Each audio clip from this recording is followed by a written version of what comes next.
flies, man. It really does. I got this guitar for Christmas in 1995. Next year it'll be 30 years old. Serial number 45763.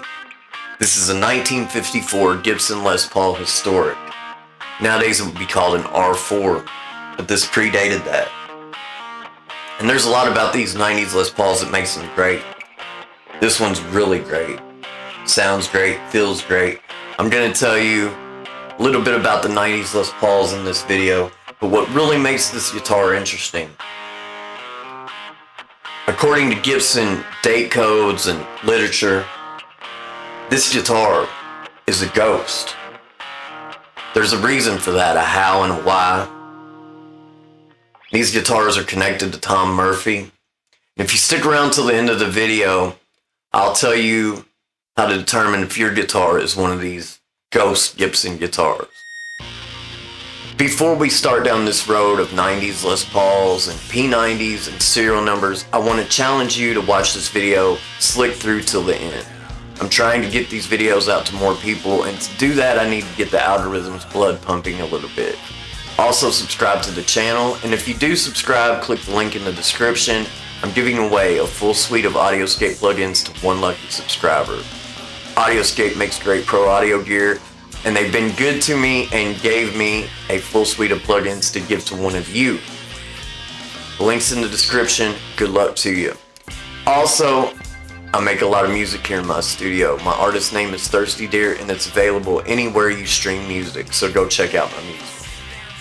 You know, they definitely don't make shit like they used to. I've been in the market for a Les Paul 335 or a SG lately. I've been looking at a lot of them, and I've noticed, especially when it comes to things like the fretwork, a lot of these guitars just don't meet my expectations for Gibson, and that comes from me playing a lot of Gibsons when I was starting out playing guitar in the 90s. And there's a lot of things about these guitars that are great. You hear people talk about the Goodwood era of Gibson in the 90s. And that era, people get real kind of specific, breaking down years, what they think sounds the best from that decade. But I found that across the board, all of them sound great. And the wood, while probably no Honduran mahogany was left, they were using exceptional wood. My guitar is pretty light, and I don't want this to turn into a rant about Gibson's new guitars, because some of them I've played are pretty good, but a lot of them seem heavy. Seems like they have too much nitrocellulose on them. They seem really thick with glaze. And that fretwork, that's one thing that really defines a guitar's quality for me, is the fretwork. And I've ran across quite a few of the newer ones that the frets just seem like they're not right. You know, they'll be sticking out over the edge a little bit. You scrape your hand as you're sliding up and down the neck. Even on the old Les Paul Studios, if it had Gibson on the headstock, usually you didn't have to worry about the frets. That's my memory of the old 90s Les Pauls, even the more affordable ones. Now, if you went down to Epiphone, yeah, you would get some that didn't have the greatest fretwork. But if it had Gibson on the headstock, you could pretty much expect a great guitar back in the 90s. I've got a lot of tools up here on top of my 19-inch rack. These are my 4-year-old's tools, and he's working on my studio gear, so hopefully he doesn't reroute too much. He's only 4, so hopefully everything will be okay. But let's get into talking about why Gibson isn't recognizing some of these 90s historic guitars until years later in some cases. And to do this, we need to go back to 1990, thereabouts. And Gibson started doing several new things. First of all, they started a program called Dealer Custom. And Dealer Custom came into play around 1990, the same time as Tom Murphy began doing his process to a lot of guitars at Gibson, and this isn't a coincidence. You can think of Dealer Custom guitars a lot like they have the Wildwood spec guitars now, or the Chicago Music Exchange custom spec guitars that you can get.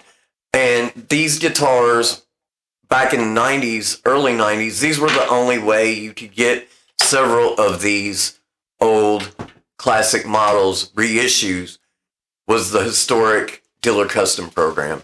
And like I said, Tom Murphy was connected to most all of these guitars that I can figure it looks like he was. And Gibson, and if you go places like the Les Paul Forum, that's where I got the clip that's on the thumbnail of this video. They don't recognize any R4s or 54 historics being in production until 1996. And obviously by the serial number, and when I bought the guitar was before that in 1995. So this was a guitar that was commissioned by the place I got it, called Music Warehouse in Louisville, Kentucky. And they had several of these guitars. I was actually also playing one of the Jimmy Page Les Pauls, and almost got that guitar. Now, you're probably saying, what's a 15-year-old doing with a reissue Les Paul? Well, I'd already been playing guitar several years and shown that I had an aptitude and was committed to playing music. I play several instruments now. If you go listen to my music, I play every instrument on the tracks. So before you start with the comments, just know that I was already playing music for quite some time at that point. These Gibsons are really great guitars, and even though they don't have the Murphy Lab credentials to them, Tom Murphy is connected with a lot of them. And it's not just the 54 reissue. So check out your guitar if you have a 90s Les Paul, especially an historic reissue. Take a look, dig into the history about it a little bit. Maybe you'll find that you have one of these guitars that Gibson doesn't recognize as actually being in production. That's why we're calling it a ghost guitar. If you have one of these early 90s Les Pauls, the reissues, dig into the history, because these ghost guitars are out there. The ghost guitars is a little bit of a play on words because we're so close to Halloween.